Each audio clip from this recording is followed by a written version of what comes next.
Good evening, everyone. Focus. Must focus. All right, so welcome to another Director's Commentary. Tonight I'm going to be doing the 2017 PNB, as it's affectionately referred to as, or the Psycho Nitro Blast. What's kind of interesting is when I pitched this idea to Proline, and they were all excited about sending me, I reached out to Dave Lycum and told him I was going to be coming to this race, and he's like, make sure you get lots of sleep. And I said, come on, how hard could it be? It's just a 3-day race. Because I'd done a few IFMAR races, and those are like 8 days of filming, 10 hours each day, basically. So I figured, what's a 3-day race? That's going to be a cakewalk. Yeah, I've never been so tired in my life. A couple of people, I think, didn't even bother getting a hotel room for this race.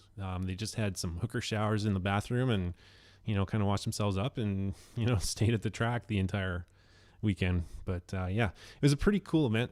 I like the idea of 24 hours of practice, because a lot of these races, like if you go to a Nitro Challenge, people end up registering like 17 different classes just so they get track time.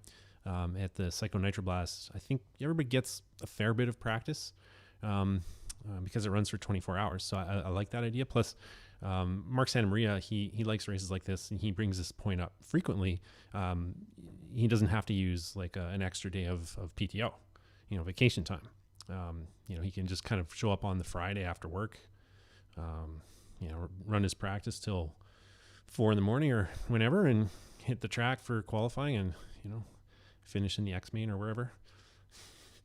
Anyways, so that's the episode we're going to be going to be watching tonight. And I'm just going to switch over to my laptop here and see if I can remember how to play. So I present the 2017 Psycho Nitro Blast.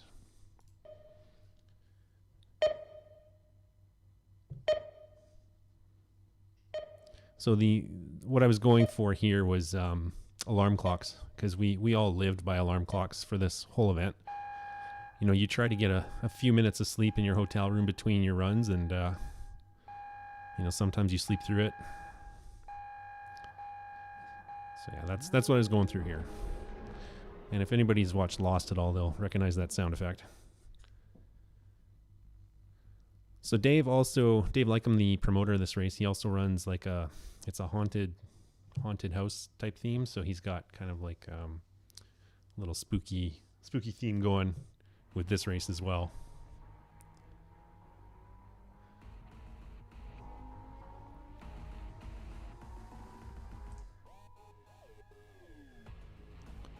And the jumps at this race, they were wood jumps. So wood jumps have a lot of pop. It's for people who aren't used to running on a track like this. Those wood jumps, they launch the car so far. I think he had a triple section out front. I think it was like a 35 or 40 foot gap. That one right there. I mean, the hang time was just insane.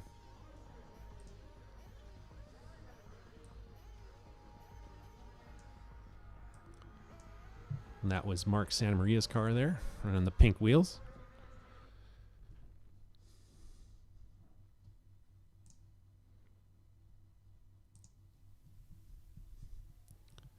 So I draw parallels to Nitro Challenge a lot, because Nitro Challenge is such an important race to the industry in North America. It's really like, for you motocross guys out there, it's like the Anaheim 1 of RC. It's also a really big race. But, it's big, but it also has 3 different tracks, or at least at this time period, it did have 3 different tracks. So it was interesting to see, a single track event like PNB, how it compared to the Nitro Challenge. And I was really curious if it would have that festival vibe to it, because Nitro Challenge, it's really like an RC festival more than just a race. People come to socialize with in their little groups and have fun. There's White Lightning, which has since been retired. There will only ever be one Nitro Challenge, but is it still? Yeah, and so here's the entrance to the PNB. I was actually holding my drone. This shot was really high risk because I had it pinned to go forward. And I just basically held the drone and then was walking and then just let it go. I really should have had somebody else helping me, but I didn't want to run the risk of having somebody's finger chopped off with a rotor blade. I'm okay if it's mine, but if it's somebody else's, I'd feel sort of guilty for a few minutes. As long as I got the shot, that's all that really matters.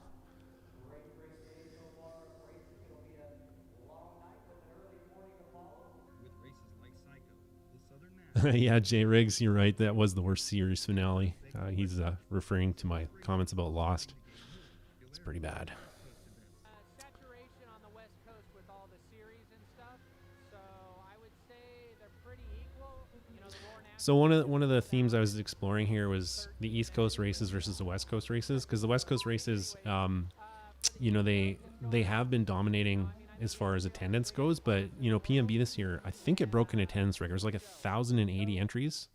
In the last couple of years has definitely attendance-wise, you know, jumped way up there. I don't think we really get the factory support that the West Coast races do, just because. Yeah, this everybody's year out I on the West think Coast. PMB was like one short of being on the RC top 25. They get a ton of entries, but they don't get that international presence. Like there was no guys from overseas at this one. It was really just like Adam Drake, Tanner Denny. I think Cavalieri was here. Lou Dog wasn't. He was still on his suspension. And then Tebow was here, Born Horse. So it was really just kind of the popular kind of North American California guys. referred to as, has drawn some of the industry's top drivers, including 7 of the top 25 racers in the world are here. Oh, and Lutz was there too. It is Oh, so it did attract 7, so it would have been on the top 25 list for sure. A lot of guys here. I mean, there's only a couple guys missing. You know, Ty and Mayfield, I would say. Who else are we missing? Lou Dog. Who? Lou Dog. Oh, Lou Dog. Yeah, that's a different story too. So Ryan Cavalieri's dad actually got suspended by AE for I think it was 6 or 7 months. He wasn't allowed to come to the races, so it's kind of funny. I can't remember what he did, but he ended up not being able to pit for his kid, which I think is hilarious. Because you think of drivers getting suspended, sure, that makes sense, but one of their dads, that's something special. You can't make that up.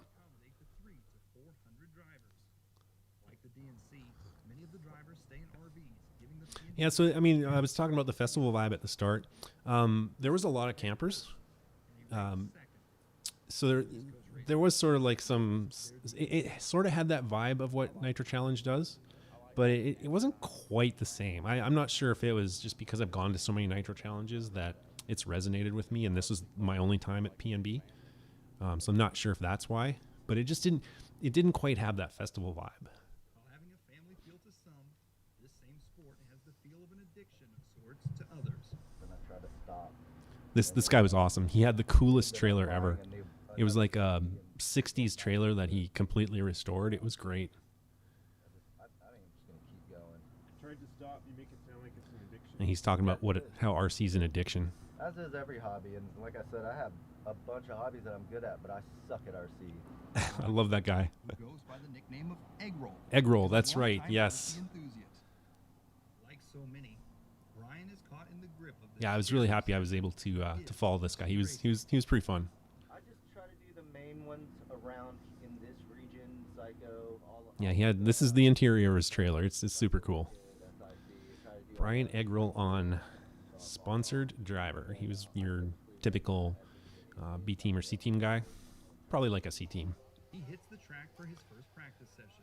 Yeah, practice was pretty cool. There was always a lineup, and then there was a little bit of controversy around the lineups because some of the guys are having stand-ins, so they'd have somebody go there and stand in line for them. One of the guys was Adam, but the thing about Adam is he helps people in the pits. So if he's standing in line waiting to practice, he's not able to help people in the pits. Like he's a real ambassador to the sport. But you know, he got called out for having a stand-in, but I think that was kind of stupid. With these ramps than you would with dirt jumps. While the launches may be gentle on the vehicles, the landings, not so much. Yeah, there was so many yard sales. Yeah, there was Jerome Trenier from Canada. His TLR buggy didn't really do so good. It's become very clear in this 24-hour Here's a shot of that we will not be Southern Nats. Joes versus pros. Yeah, so the Southern Nats race didn't have a lot of pros either, and I was kind of wondering if there'd be a Joes versus pros, but you know, there really wasn't. There was enough pros at PNB for it to be kind of just a pros versus pros type race. It's cool experience, like I said. The facility's awesome. The track's is awesome as well. The triple's gnarly. So Ugh. now everyone derailed. throwing the balls to do it. It's kind of cool. Focus, focus, focus. Okay. Yeah, so we'll see how everything plays out. I really like the triple single and then into like Yeah, they had a kind of a polished section. I think I show it in the next shot here. They basically dug right down to the concrete, and I thought it was pretty cool because it was a 180 and it was completely slippery. very much, and I think they're pretty fun. So that's probably my favorite part. Probably the like jump in.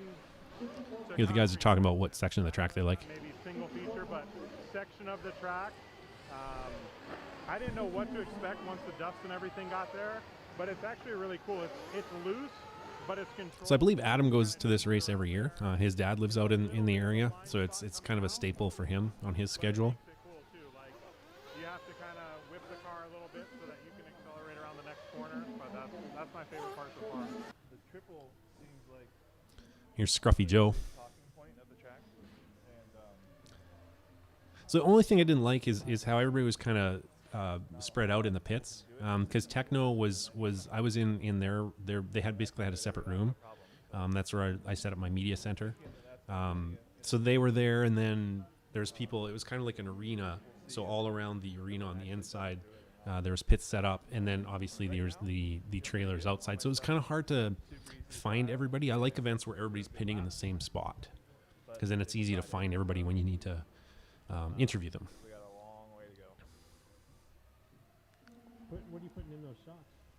Oh, this is funny. 525 and 500, and just the stock 4-hole pistons like what come in the kit. No Kool-Aid?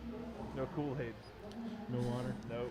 So after the Southern Nets video came out, Joe was making some jokes in that video about putting Kool-Aid or water in his shocks, and people thought he was legit. So they tried it, and it didn't work. And so that's why we kind of poked fun at him about his shocks not putting Kool-Aid or water in.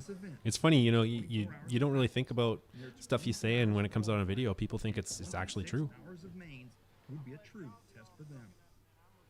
None of the top pro drivers really stood out as a clear favorite. Still ranked as one of the top 20 drivers in the world, does Adam, at 38 years old, still have what it takes to compete at this level? I've always kind of So Peter Husser, you're right. I didn't mind that it was dust-free.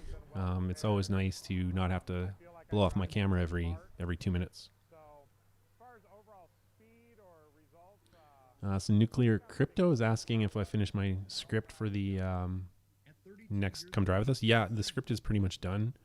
Mike is probably going to be my narrator. I haven't reached out to him yet to find out when he can record it, but yeah, the Icebreaker is real close. It's awesome. I finally have a good edit. I'm kind of got my mojo back, and it's really cool. I really like what I've got.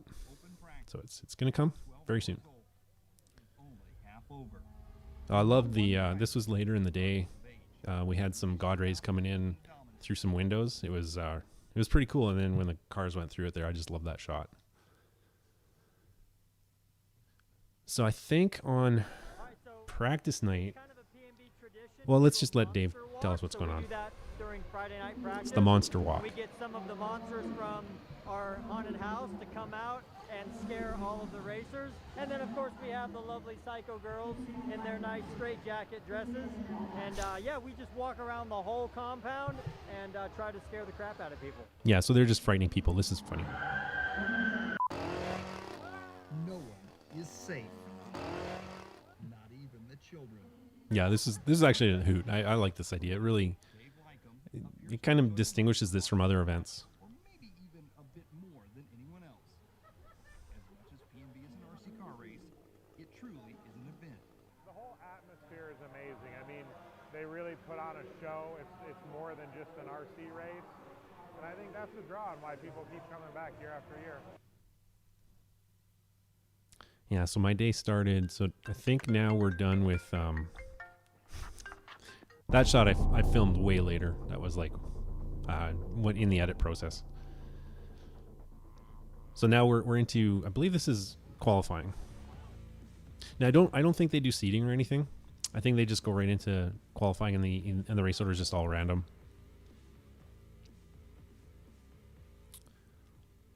So given the surface, it did spawn a bit of a tire war, and it was a fairly challenging track to find the right tire. But I think the AKA guys had a tiny little bit of an edge. but it didn't really kind of show up till mains. Like that's kind of the story with most of these events.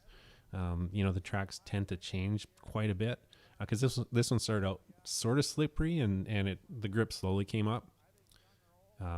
But with 1,000+ entries, the grip really came up by sun. Well, I think we ran the mains on Monday morning, but yeah, 54 heats. I mean, races here in Canada, we're happy to get like 16 heats. That's what this is for. You sign up for this to be sleepwalking for Alex Pilson. 3 days. Not going to talk about that. Being somewhere between 7 and 8 hours long. Yeah, this was commonplace. People sleeping all over the pits because you basically tried to just get sleep whenever you could. Even I was by Saturday afternoon, I had to have a nap in the media center. Yeah, and this was also a tire sauce event. There's lots of saucing. You pretty much have to. It's so many of these indoor races you have to. I'm not going to get onto my spec tire soapbox, but I don't know. I'd like to see us try it at some races. I know there's always like controversy, people cheating with sauces in the back door or back room, whatever, but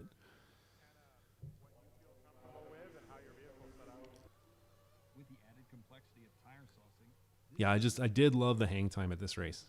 Because for me, getting the jumping shots is usually pretty challenging if it's a small jump. But at this race, it was super easy because the hang time was like 3 or 4 seconds. It's just awesome, especially on that front triple. Just crazy. Well, I call it a triple, but not too many people were doing it as a triple. I think most of the pros were doing it as a double single because it was just doing it as a triple was so brutal on the cars. And most of the top guys are kind of like strategizing for the mains and driving the qualifiers kind of like the mains.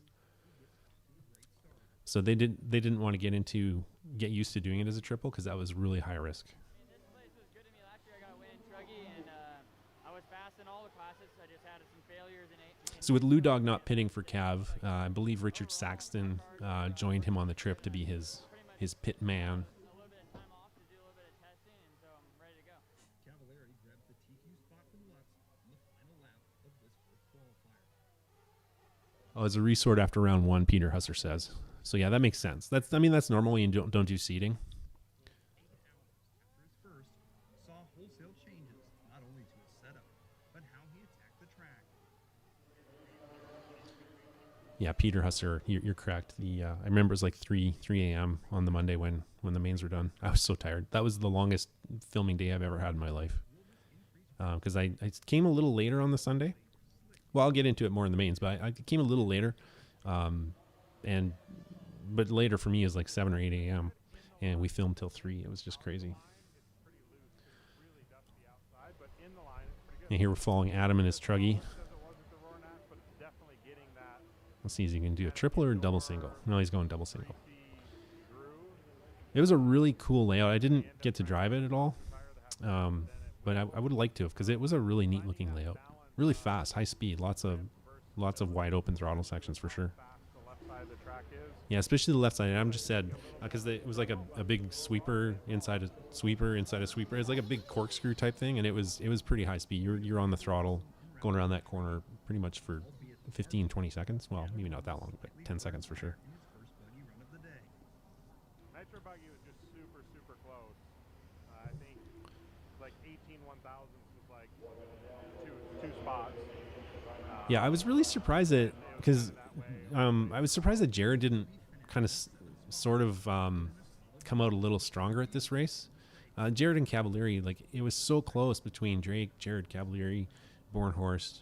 They were all within striking distance after round 1. They all had a really good shot.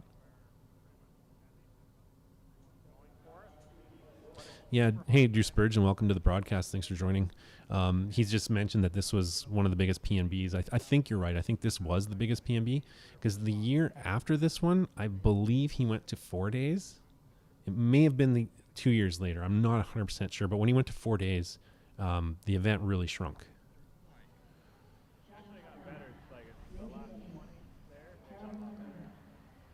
Hey, Nitro Freak, welcome to the broadcast.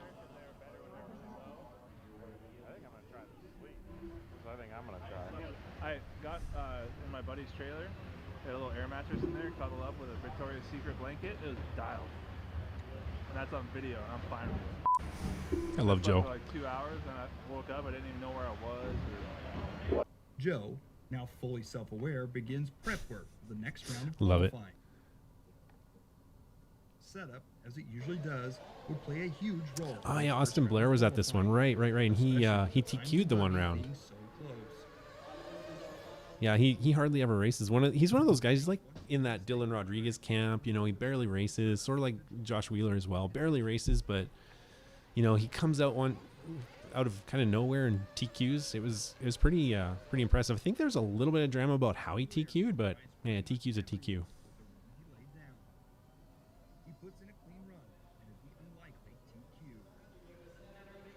I wasn't expecting that. Just kind of did my own thing and then got lucky, I guess. This unexpected TQ. Hey Peter, if the YouTube feed's jumpy, it's on your end because I've only got 2 dropped frames this whole time. I thought the track was ready for a little bit stiffer tire, But if anybody else is having problems on the YouTube, just let me know.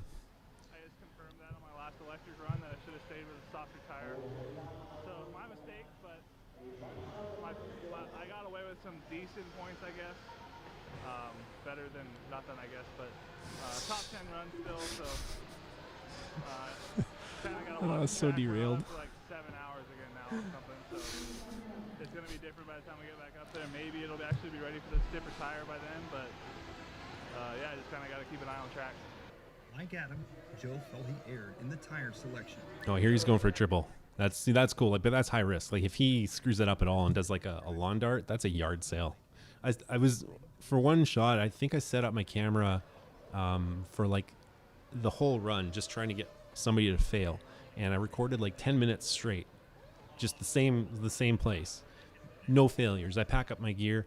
Not 10 seconds later, a guy lawn darts and saws off not just the right front, but the right rear as well. And I was so mad because it would have been like the coolest shot ever.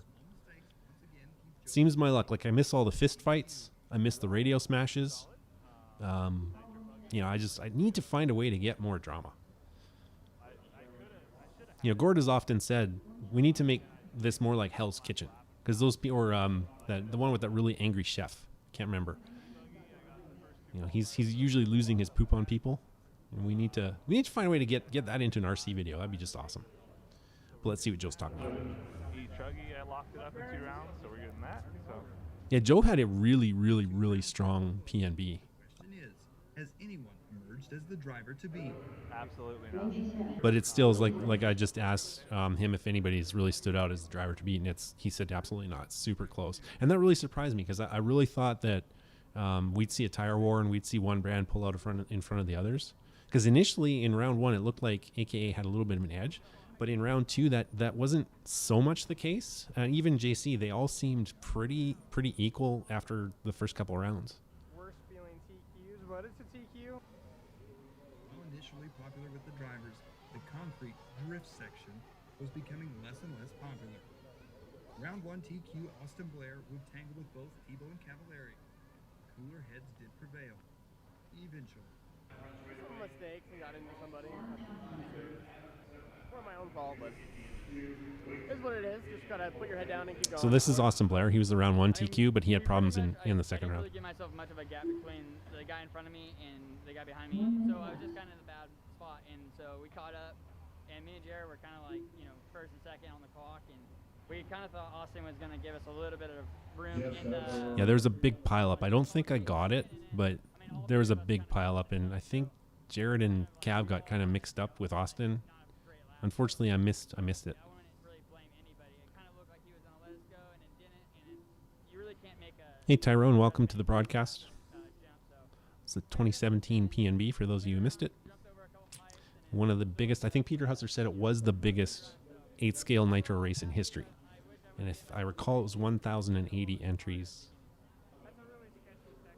And doing the end credits for this one sucked. It was like so many entries. I hated doing the end credits. So even though they had a big tussle at the start, I think Jared pulled out the TQ for round 2. Has really come out and shown he can dominate the field. It is still anyone's race. Truggy was a slightly different story. Ryan Lutz, after after a problematic second place finish in the first round, decimated the entire field in the second Yeah, round. and I don't think there's a lot of other classes at PNB. It's really just it's largely 8 scale. But somebody on the chat, let me know if there's other classes, if they did short course. I can't remember if they did or not. I kind of thought it was mostly an 8 scale race, but I could be wrong. Yeah, I keep the video volume low. I'm just responding to Mel. Yeah, I keep the video low so that I don't have to relicense the music and stuff, because right now there's a song playing. It's actually Jared's theme song is Time by Hans Zimmer. I like doing theme songs for the various drivers, so usually with Jared it's always that same song. I don't know why I got into that with just Tebow, but you know it just kind of stuck after the first couple times I did it. So But everywhere else, my truck felt really good. Even though Tanner fell off the pace, he still yeah, I just love the jumps. So easy to film. Set up lately, and I went back to what I always run, and it was way better. We'll see how the May goes. So now they run 4-wheel drive SC and the mini truggies, but I can't remember if they just did 8 scale at this year. Oh, here we got the Gaudrys coming in a time lapse. Just the coolest shot ever. I love that. would someone make a statement and take TQ honors? So here in Pro Buggy, I think it's Austin Blair had one and Jared Tebow had one. So this is kind of the tiebreak to find out who's going to be the overall TQ. Jared was holding on to a very precarious 1-point lead heading into this final round. Even though these are some of the top drivers in the world of RC, this high speed, Yeah, it was a really unforgiving challenging track, could especially be a that whoop challenge section, for them. because it sort of changed from run to run a little bit. One mistake You know, new could bumps be would all it emerge takes here and to there. put any one of them out of contention for TQ, which was still very much up for grabs. The only certainty at this point is that it would not be Tanner. He broke his buggy in warm-up prior to the tone. As far as P&B versus Then the Tanner wall goes, ride was pretty challenging, it's a because if you fun went too clear. far up, you lost a ton of time. And so far, the it's, trick was to get as close to those tires as you possibly could. So, but we're getting through it. I think tomorrow should be kind of actually halfway. Ooh, a little bit of focus fail there. Since our mains are kind of all at once, it's gonna be a lot of wrenching during the day, but at least we only run 3 times. So. Tanner packs up and heads back to the hotel for some much-needed sleep, albeit slightly ahead of schedule. After the first few laps, Yeah, there's that concrete set. Oh, and there's the Easter egg. There's Yoda in the background. I think there's a Darth Vader in the bleachers somewhere in this one. I can't remember. Can't remember if I abandoned Vader and just went with the Yoda, but yeah, that was where the Star Wars Easter egg was. And then I got close on him. I changed my line just a little bit in the whoop. Oh, look, Adam still is always going for the triple here. Man, that was just crazy air. And I just kind of attacked the whoops a little too much. Crash had to be marshaled. Yeah, there's Adam having some challenges. From that a little bit. But it's, I mean, the times are so close. Everyone's so close that to have a, mistake like that, have to be marshaled and come back and be right there in the mix, I'll take it. by the third lap, we saw our third leader. Jared regained the lead on lap 4, and he would hold on to it until the second to last lap. Yeah, so here's Jared. Costly Doing, mistake on the final lap, he was still running dropping Kyosho at this all the way point. down to 7th. His car looked pretty good. Pace is right there. Kyosho usually does okay on slippery-ish tracks, and it took a while for the grip to really come up. I don't know. I don't think it's worth the hit on all the servos and And he's talking about doing the triple. I think by the mains he didn't do it at all, if I recall, or was he one of the ones that changed his mind? Either way, it was high risk. Given the pace of his competitors, Jared has been forced to change his game plan from practice slightly. While Jared's pace was good, Joe's Yeah, Christian, this was a very fast track. Like you definitely needed some horsepower on this track. Joe would cross the line with a margin of just over 1/10 of a second over Cole. With this win, Joe would become the overall buggy TQ. Yeah, so here we got Joe taking round 3, and he had seconds or thirds in the first 2, so he had the best overall results and ended up being the TQ.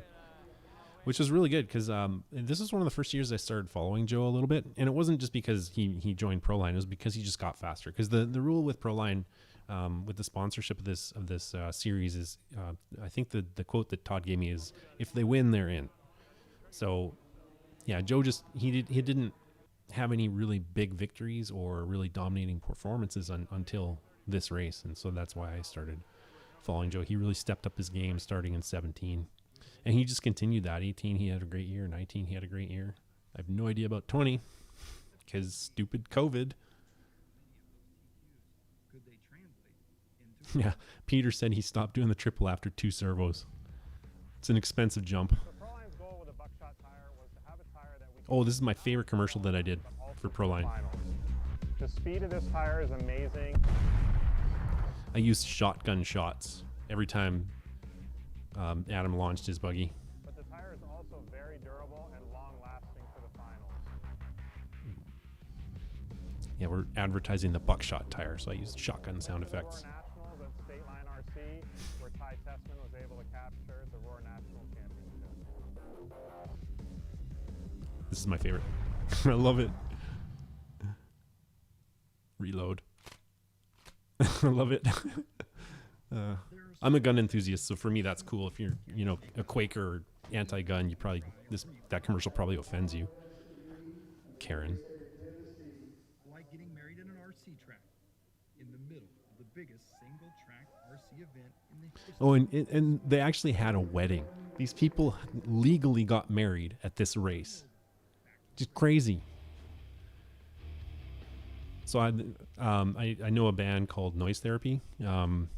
I met the lead singer, and they had a song called the Newlywed Game. So I used that for the wedding.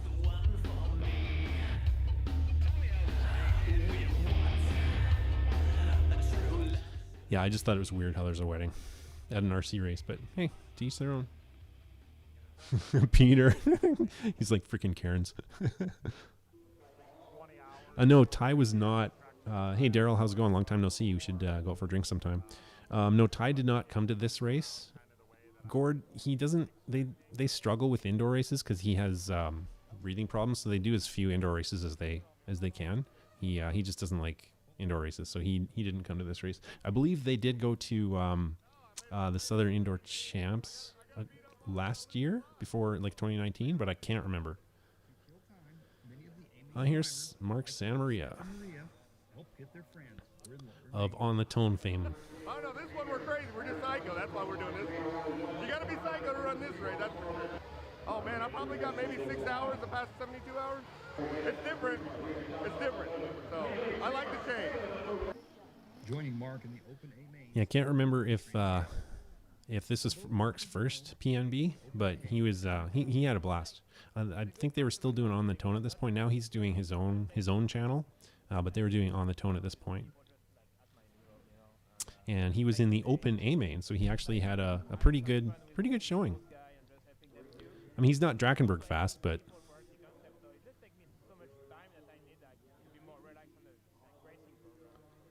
hey, Christopher Happ, what's up with you, man?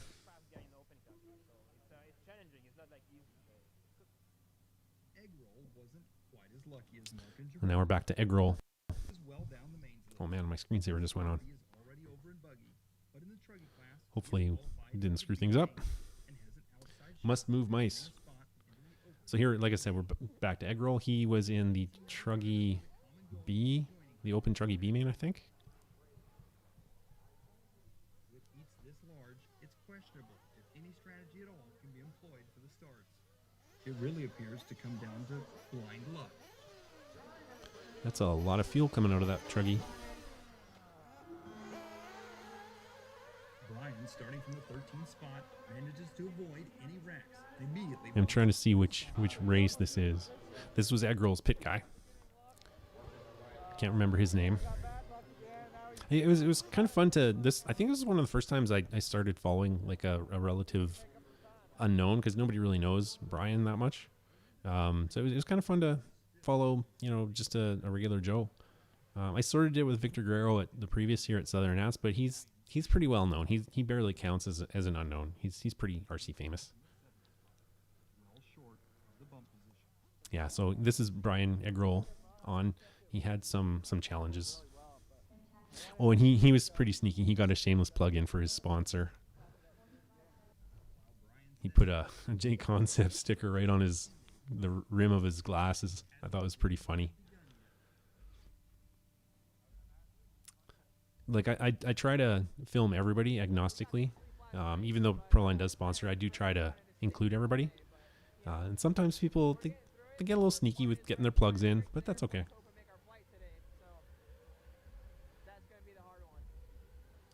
Oh, Christopher Hopp signed with X-Ray. Good choice. The XB8 is the best kept secret in all of RC, which is not a good thing because it's, you know, they're missing out on a bunch of sales, but their car is super awesome. So here's the open A main with Mark Santamaria and his pink wheels. It is now Mark's time to shine, and his wheels are pink. I threw on the wrong tires. My tires didn't last, so halfway through I was losing tires. Started getting frustrated. So he's complaining about his tires. He picked the wrong tires. Oh, and he was going for the 60-footer or however long it is, and he was another victim of blowing a servo. He said it was a throttle servo, so it must have been from chassis flex. But he wasn't doing the triple, so I'm not sure how it happened. Might have been an excuse. Yeah, hats off, on the zone, and hey, it was up. Oh, what an interesting thing. I didn't get a chance to really cover it, but there was 2 broadcasts. So this is Bobby Moore's broadcast. I can't remember what his was called, but him and On the Tone had kind of a contest to see who would do better, and I believe Mark beat him. So I think they had some kind of online bet going because Mark loves betting. You'll see Mark in his betting heyday in the Icebreaker because he went crazy in the Calcutta. Jerome would come just a bit short, but he will have And this is Jerome Tranier out of Quebec, Canada. where he starts from pole.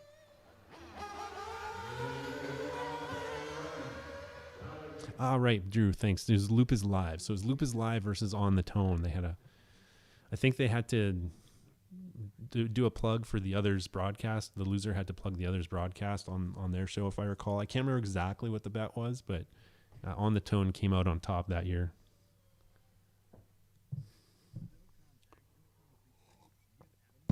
Sorry, I forgot about the volume. Wouldn't last. He would lose the lead after 2. So now we're following Jerome He in would the stay within Truggy Open striking A. distance until his 25th lap, where a failure would take him out of contention for the win. So every win I got for now, I have to battle and drive very good. I mean, in track, I made like basically a pro. Yeah, Jerome was pretty bummed out. He tries really hard, and he likes doing well. And when he has a mechanical, it bugs him. I mean, mechanicals bug everybody.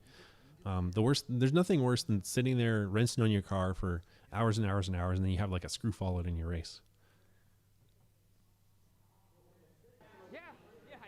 In I think this is e-buggy here. He did really good in e-buggy. I think he ended up podiuming e-buggy, if I recall. I always forget to check the results or have like notes in front of me here. And I don't have a guest or wine. I'm drinking coffee out of my new mug, my favorite mug ever.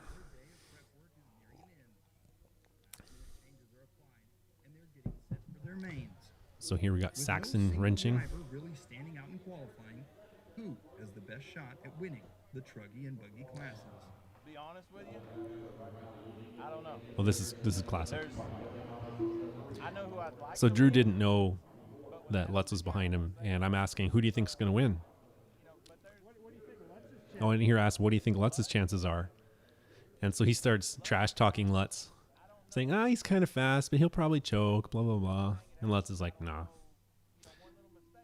You won't finish, but it's going to be a good race. There's probably 6 This is one of my or 7 favorite top guys. scenes in Come Drive With Us. I love this. You know, a second or two of each other. And it was pure luck because it wasn't planned. Like Lutz just happened to walk by, and he heard Spurgeon talking about him, and he just stopped to listen to what was going on. No, there's not wine in my coffee cup. There is just coffee in my coffee cup. That was from Daryl. I just love how grandiose everything was. They made such a production out of everything. I just like when they go that extra mile for events. You know, some events it's like, here's the drivers. Yay, awesome, let's go. Whereas this race, they really made a big deal out of it. and it helps market our sport. You know, and Dave, like him or not, he's a great marketer. This is one of my gimbal shots with my 40-pound setup. So this would have been the Sunday. I think Truggy ran in the afternoon. The one thing I didn't really understand is why they didn't somehow get the pro class run earlier in the day on the buggy side, because running the main event at 3 in the morning just doesn't make a lot of sense. There's not going to be any visiting spectators watching it. There's not going to be new people coming into the sport watching this. It's just going to be the participants. Ooh, that guy's really getting into it.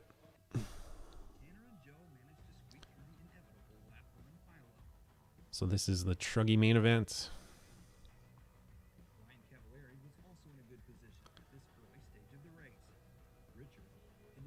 Yeah, here I think Cav is out front for this one.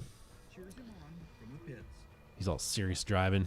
No aviators though, because it's an indoor race. Cav usually wears his trusty aviators. So I was kind of a little bit in the chaos. Like I said, I was 18th, 19th, and just... Yeah, Adam got collected at the start again. He just has such bad luck with starts. At the end was right on him. Got kind of hung up with a lapper, knocked off the track. Caught him again and just kind of ran out of time, but finished 5th after the start and all the chaos and all the cars. Adam just has the worst luck. I'll take it. He did end up finishing 5th, which is pretty good considering he was pretty much dead last after the first lap again. And a little hectic out there with so many cars, but overall fun main event. It was probably the hardest 30 minutes ever with the RC car. Not only did he struggle at the start, but Tanner continued to struggle with the concrete. So a little bit of technical notes. This was, I changed my filming style a little bit. I used what's called an S-Log color profile. It's a super flat profile. And I actually started using an external recorder. So I got teased a lot because I was running around with a little fanny pack the whole weekend. But it basically sent the raw footage out to my external recorder. And for a race like this, because it was pretty dark, and if I would have filmed it the same as I did in 2016, it wouldn't have looked as good. Like, I really love the look and feel of this video, and it's purely because of how I shot it. And like the mainstream Hollywood productions, they do stuff using S-Log as well, or C-Log if it's Canon stuff. Yeah, so it was nice to kind of change things up a little bit on the technical side, and I learned something new. And I think the end result, this one looked really, really, really good considering how bad the lighting was.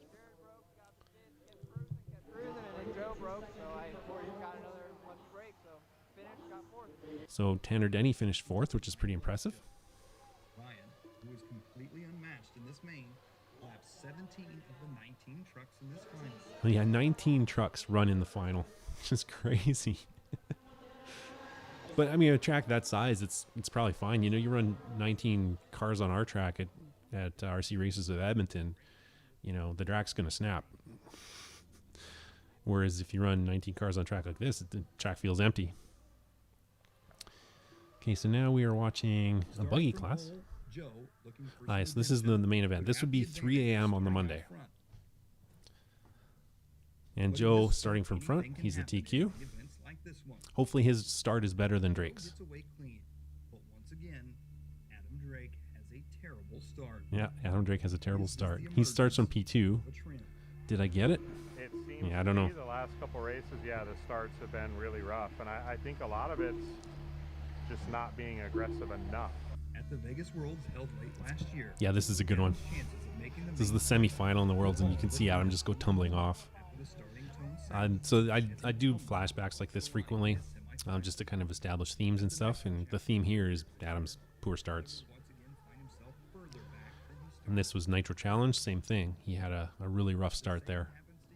So I don't know what it is. Like, I was talking to Adam a couple of years after this, and I think he's too passive at the starts. He's not aggressive enough, and everybody around him is super aggressive.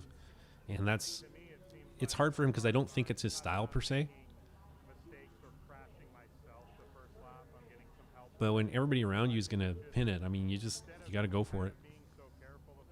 I almost need to be a little more aggressive. Yeah, here he's talking be the aggressor and about being more aggressive. You know, people being aggressive with me. hard enough to win a race at this level with a clean start. To end up near the back of the field. Oh, Dakota Fenn was at this race as well. I forgot he was there. Start, I think I was in like, how many cars were on track? 19? Yeah. I was 17, so. Top qualifier Joe was out front with round 1 TQ, Austin Blair in second. Yeah, so Austin Blair was having a pretty solid main. He was in second. I think he was running S-Works. He was one of the first guys to really put that brand in the spotlight. Has his hands full with this buggy, which is not handling as well as it was in the qualifiers. This has Joe very irritated. Yeah, Joe was irritated. His tires weren't working very good. I don't know what I should have done differently, but my car was for sure the hardest to drive that it was all weekend in the main. So. Yeah, I mean, the grip just started to come up in some sections, and in other sections, it started to get really dusty. And I think this is where the AKA guys had a little bit of an edge, because I think Cav and Jared were out front. And in 2016, Jared ran, a little bit of a fail there. In 2016, Jared ran Pro Line, but for 2017, he did go back to AKA. Back and forth.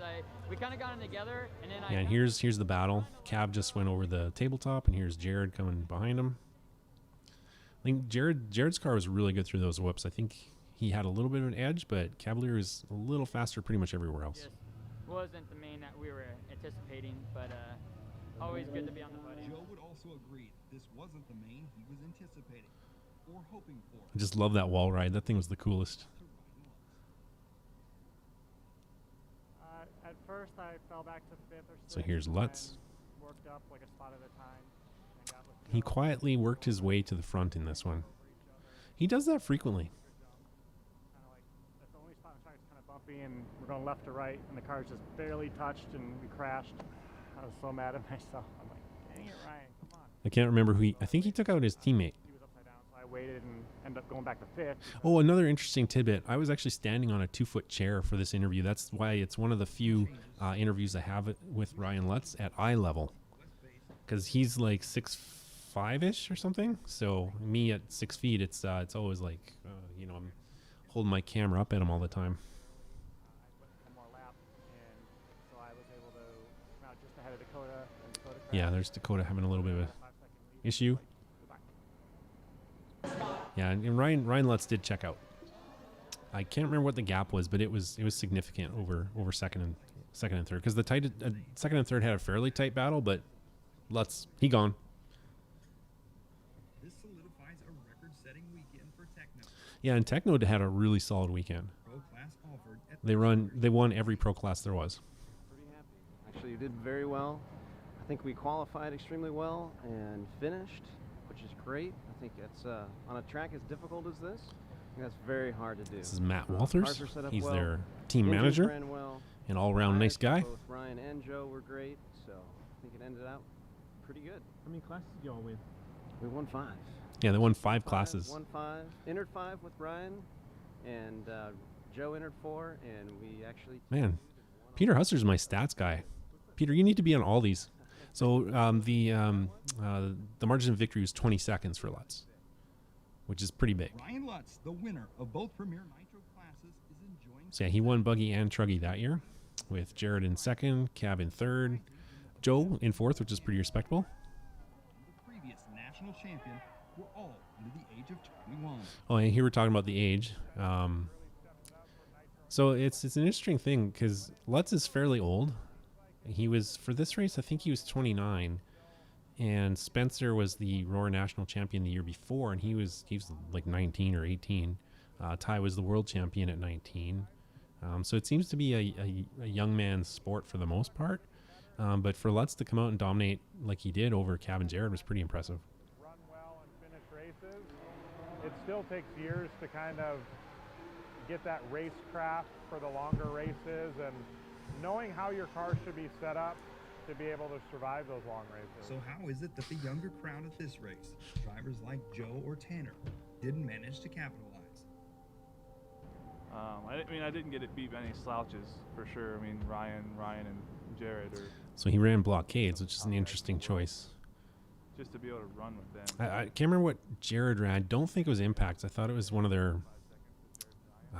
I wish I knew. Peter, what did they run? 5 seconds behind them before that. So Overall, pretty good. I mean, still making strides. I'm still making improvements on my driving. And yeah, Jason Rona had a really interesting quote a few years ago. He said, if you haven't won anything by 17, just forget about aspirations of being a pro. Joe was still driving motocross bikes or dirt bikes when he was 17. So for him to make it as a pro in his 20s is pretty impressive. And he's continued to improve every year. Now, Ryan savors this victory. Zip down. See, Peter Husser, stats guy for the win. Yeah, AKA definitely had a little bit of an edge. To the night. Oh, that's CJ. I can't remember what point I was trying to make. Talent pool changing, will we also see East Coast races continue to grow? Oh, right. We're talking about the older guys like Cav, Tebow, Drake, etc., being replaced by the younger generation. Yeah, Let's won so much. I like to sleep usually, and I haven't done a whole lot of that this weekend. So. Oh my gosh, it's awesome. I can't wait. I mean, we don't have any of our stuff packed up yet. We had to march the very last race, so we're exhausted. We're ready to get back and get some sleep. When you win a couple of races, it kind of gives you a little bit of adrenaline. So at the moment, I'm actually doing okay. Come back next year. Next year, we're going to 4 days. Yeah, that's right. They went 4 days. Staying up. And attendance dropped by 50%. Too old for this shit. He just said he's too old for this shit. So is his mom and I'm dad. too old. I quit. I'm done. I got dirt boogers in my nose. I'm gonna be blowing dirt out of my nose for months. Dirt Tired of boogers. this crap. That's Tired hot. of dust. Tired of 24 hours. Tired of staying up till 4 a.m. sleeping in the back of my truck. I'm done. It's over. But I'll be ready to do it in a week. We'll tear down the PNB and start planning for next year. As Dave begins prepping for the teardown, drivers pack up. Before long, the pits are all but deserted. Yeah, they started the teardown basically as soon as the mains are done. Because I think it had to be leveled off the next morning. Or by the end of the next day. It's kind of the unfortunate thing about these arena races. Like, I love the arena races because you get a lot of spectators. It's great for spectators because they can pretty much see the track from everywhere. So that's the pro, but the con is they have to tear it down. And here is the dreaded Psycho Nitro Blast end credit sequence. It took me so long to write these out. I think Jimmy gave me an export, so it's just a matter of sort of cutting and pasting, but still it sucked. I've never done 3 columns in the end credits.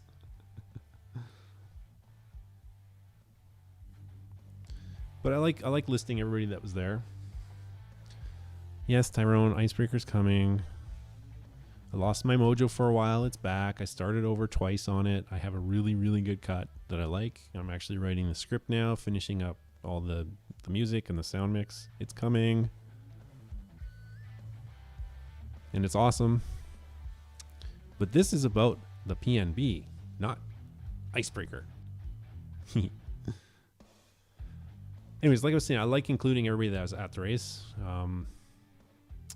Gives some people, like, I guess they can say, hey, look, my name made it into it. Come drive with us. Yay. Now, I don't take any accountability for any errors on these because it literally takes me 6 hours just to do this, something like this. Just making sure everything's in there and copying and pasting all the names. So it's not fun. But so many classes, 8 scale 40 plus. Look how many entries. It looks like there's like 50, 60 entries in 40 plus. 70, still counting. 70 entries in 40 plus. That's crazy. So that is the Psycho Nitro Blast.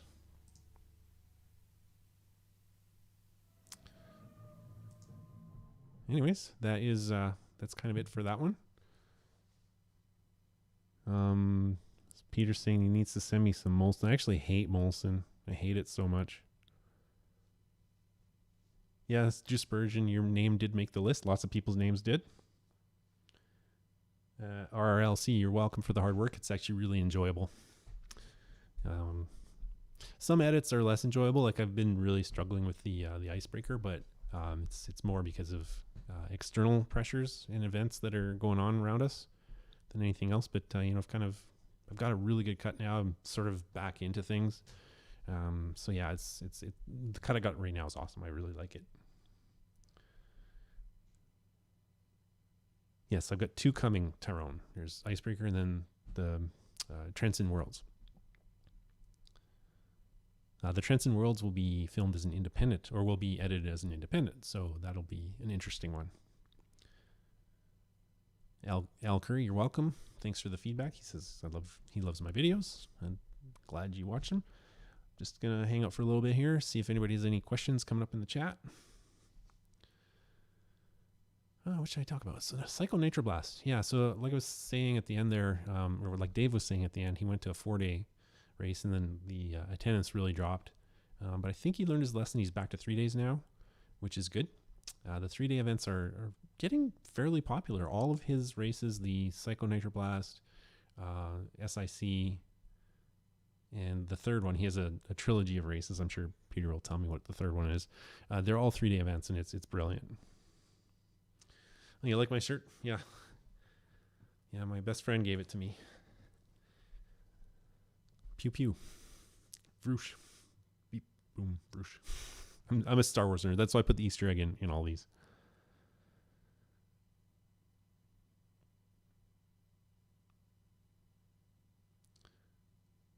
I'm just reading the chat here. I don't know if the date's been announced for 21. It usually happens in April, so he might have a good shot at it. The really surprising race announcement was the Dirt Nitro Challenge. I was not expecting that race to be announced already. And the other interesting thing is it's being held at Thunder Alley. I think it's a smart move for this year. I'm not sure if Thunder Alley could really host a Dirt Nitro Challenge in a normal year, but I think with COVID still being a thing in 21, Thunder Alley will be a fine venue because will they see 400 people? I'm not sure.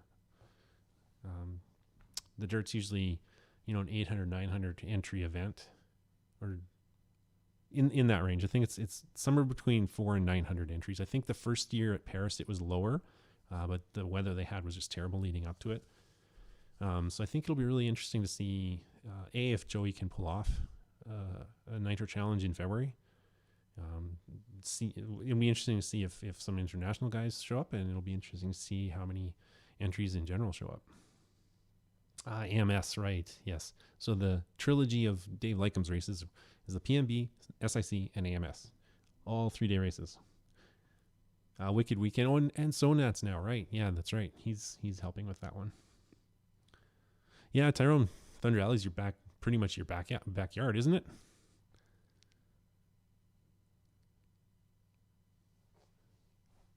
Yeah, it's hard to. I'm responding to Ronnie Chapman. He was saying it would be nice to see these on television. I agree. It's a hard sport to show live because our qualifying is so boring. I think RCGP has showcased what it could be. I don't think RCGP is perfect in what they're doing, but it's better than what we have as far as their race format. There's other issues behind the scenes on RCGP that kind of hold it back a little bit, but their format is awesome. And I like how they're basically running it as a media company, trying to showcase the sport. And what they've done for the sport, I think, is significant. I don't think it's perfect. But one of the things I liked about IFMAR the last Worlds I was at for Nitro is they started to change things up. They did a last chance qualifier, which they've never done before. So I think they're more receptive to making it more conducive for bringing in new people and making it a little bit more exciting. Yeah, Steve Harris, I think he's responding to my comments around Nitro Challenge. There probably won't be any international people there. You're probably right. And as far as, for me, I'm not going to do any U.S. races until I don't have to quarantine. Because I'm not going to go on a shoot for a week and then come back and have to quarantine for 2 weeks by myself, not able to see my family and stuff. So until that is all lifted, I'm not doing any filming in the U.S., unfortunately. And that will include, I was going to do Chili Bowl in January. There's no way I'm doing that. The border's not going to be open. And I'm not flying. Yeah, Peter, RCGP, spec tires. Spec tires are good, I'm telling you. It was, I think Daniel Adams said he wasn't a fan of spec tires, and I think Rhonda also said it wasn't a good idea. But they're both wrong. Back on my soapbox, sorry. Hey, yeah, what up, GURURCs? Some of these usernames are awesome. Thanks for watching the broadcast. We're just wrapping up and just keeping an eye on the chat, see if there's anything interesting to talk about for a few minutes. I did say this would go till 9:30, but I'll probably wrap it up here shortly. Any other interesting tidbits about the PNB? People often ask if I'm going to go do another PNB. I don't do the same race twice unless it switches venues. So I've done Nitro Challenge twice, I've done Silver State twice, only because it changed venues. So I guess with Nitro Challenge moving to Thunder Alley, theoretically, I could, I guess, maybe do another one. I'm not sure. We'll find out. We'll see what Nitro Challenge 22 looks like. Guru or Guns? That's the username I was struggling with. That's a cool username.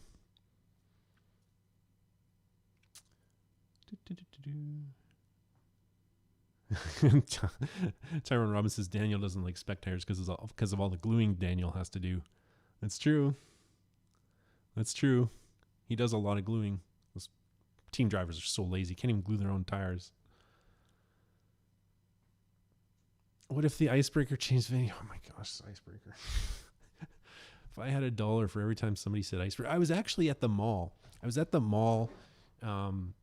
think about a month and a half ago, and I was walking past this store, and the store's name was Icebreaker. Like everywhere I went, there's something nagging me about the icebreaker. So yeah, no, if Icebreaker changed venues, I don't know if I'd do it. Maybe if it went outdoor. Maybe if it came to Canada, I'd do it, because then it would actually be an icebreaker, because we actually have ice. Do you even have ice in Texas, Peter? Is there ice in Texas? I mean, your beer isn't even cold in Texas. So there. Yes, the chat's pretty quiet. Most people watch these after I post it. I don't get a lot of live viewers. That's okay. I get kind of nervous. So I have my coffee. Is cereal soup? This question changed my life.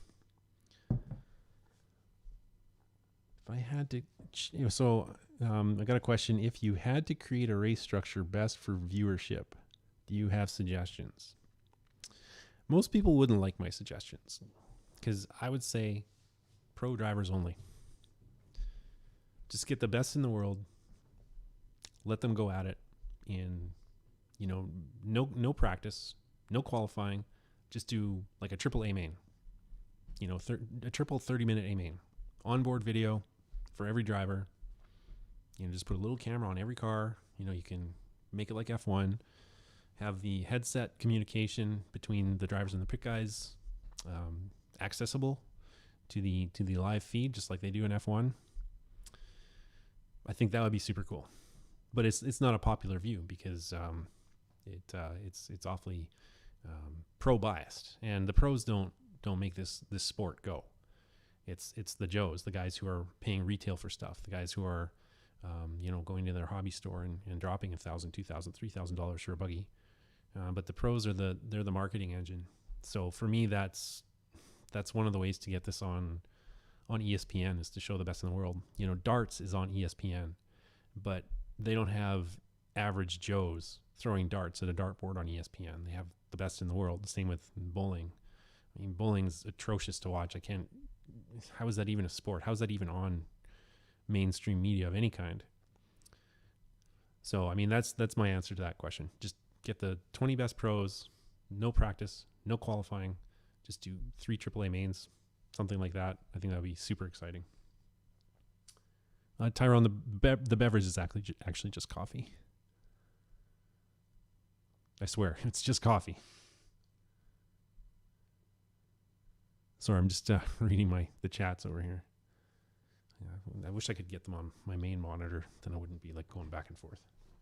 I'm new to these online broadcasts. I'm not a huge fan of it, but I do it for fun, just to kill time.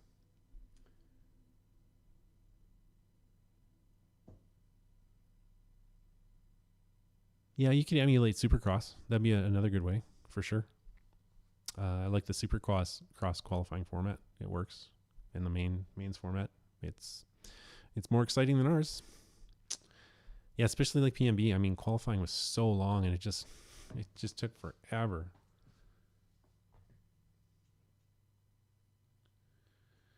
So getting asked the technical question. So my shutter speeds, I go as fast as I can for the lighting. When I do the super slow motion, I basically double the frame rate. So all the slow motion was 120 frames per second in this event. So that made my shutter speeds all 240. But it's also, you have to keep the lighting in account. So some of the lights, the refresh rates are kind of screwed up. So you may end up with flicker. But I typically try to shoot as high a shutter speed as I can, because I don't like motion blur. I want it to be as clear and sharp an image as possible. Motion blur is cool. It shows the speed of things, but I'd rather go for clarity.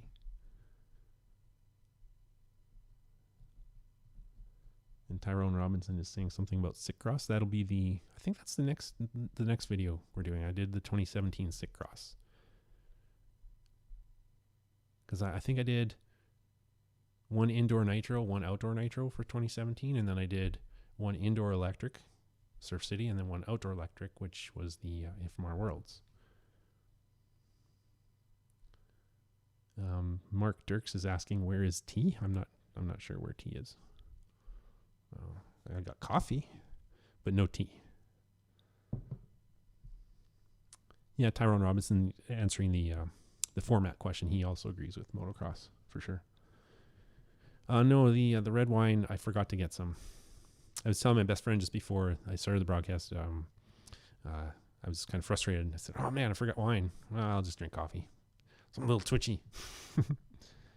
So no red wine today. So RLC says, thanks for the insights. Perhaps RCGP is a good starting point. I agree. If they change their ownership slightly. No, I can't advise them. Nobody can advise them.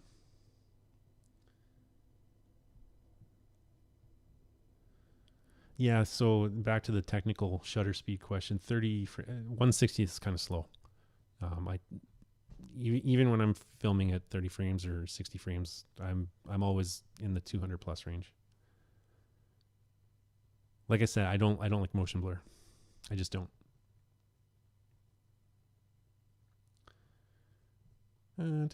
Just skimming the chat. Text messages. Anyways, just give it a couple more minutes here. Don't really have any other insights, so I'm going to try to do another one of these either next week or the week after, and it will be Sick Cross. Sick Cross was super cool. They did AAA formats for the mains, which I thought was pretty cool. The only kind of crappy thing about Sick Cross was the gate starts. I mean, gate starts are just as a photographer, I thought the gate starts were the coolest thing ever, because you had carnage, and B, you had super pissed off drivers if they didn't get a good gate start. So for me, it was great storytelling. But if I was a participant in an event like that, I would just hate gate starts with a passion.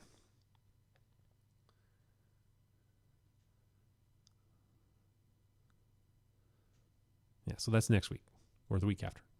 Sick Cross. It's awesome. Somebody keeps posting the same comment here. Yeah, Christopher Hepp. He's thanking me for all the video while wrenching on his X-Ray buggies. X-Ray buggies. I'm not sponsored by X-Ray. I actually pay for my X-Ray buggies. I feel it's the best buggy on the market right now. Best kept secret in all of RC. It's not a good thing, because there's not many of us out there. But again, I'm not sponsored by X-Ray, but it's the best. But Yuri Huddy still's crazy. He's so nuts. I love him. I'm actually looking forward to releasing the Trenson video, because I say Yuri's nuts, but that the whole family just worked their butts off to put on a really amazing Worlds. little teaser for when the Trenton video comes out in whenever it comes out. But yeah. Wrenching and watching for Tyrone.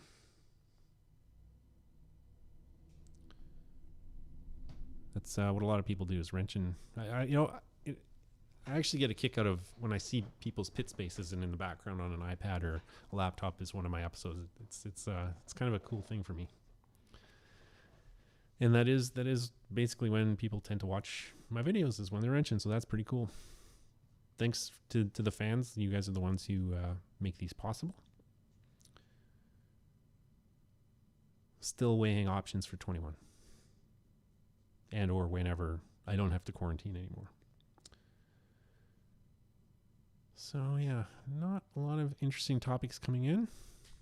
So I think I'm going to wrap this up. Not much else to say. Wish I had a guest. Wish Mike Garrison wouldn't be snubbing social media and actually come on one of these podcasts with me, but hey, it is what it is. So anyways, thanks for watching, people. And stay safe out there. Don't buy all the toilet paper. Leave some for everybody else. And I seem to have lost my outro. Here's the outro. So yeah, that's my broadcast. Couple weeks I'll be doing Sick Cross. And I hope you guys liked it. God bless. Take care.